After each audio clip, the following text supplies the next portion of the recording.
தயாரிப்பாளர் ஏவிஎம் அவர்கள் தன் மகனின் திருமணத்துடன் 21 ஜோடிகளுக்கு இலவச திருமணம் நடத்தி வைக்க முடிவு செய்தார். இத்திருமண விழாவுக்கு எம்ஜிஆர் அவர்களையும் அழைத்திருந்தார். திருமண விழாவிற்கு வந்த எம்ஜிஆர் அவர்கள் திடீரென்று தன் காரை எடுத்துக்கொண்டு கிளம்பிவிட்டார். பிறகு சிறிது நேரத்தில் திருமண மண்டபத்திற்கு எம்ஜிஆர் அவர்கள் திரும்பி வந்தார். ஏவிஎம் இலவச திருமணம் செய்து வைத்த 21 ஜோடிக்கும் எம்ஜிஆர் அவர்கள் தனித்தனியாக பட்டு சேலை, பட்டு வேட்டி, பட்டு சட்டை மற்றும் தங்க சங்கிலியை பரிசாக அளித்தார்.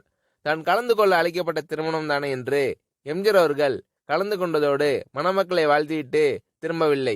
அந்த 21 ஜோடிகளுக்கும் சிறந்த விலை மிகுந்த பரிசுகளை எம்ஜிஆர் அவர்கள் வழங்கினார். எம்ஜிஆர் அவர்கள் நடத்தி வைத்த திருமணம் அல்லது எம்ஜிஆர் அவர்கள் கலந்து கொண்ட திருமணம் என்றால் எம்ஜிஆர் அவர்களின் பரிசுகள் அந்த திருமண ஜோடிகளுக்கு நினைவில் நிற்கும் வகையில் வழங்கப்படும்.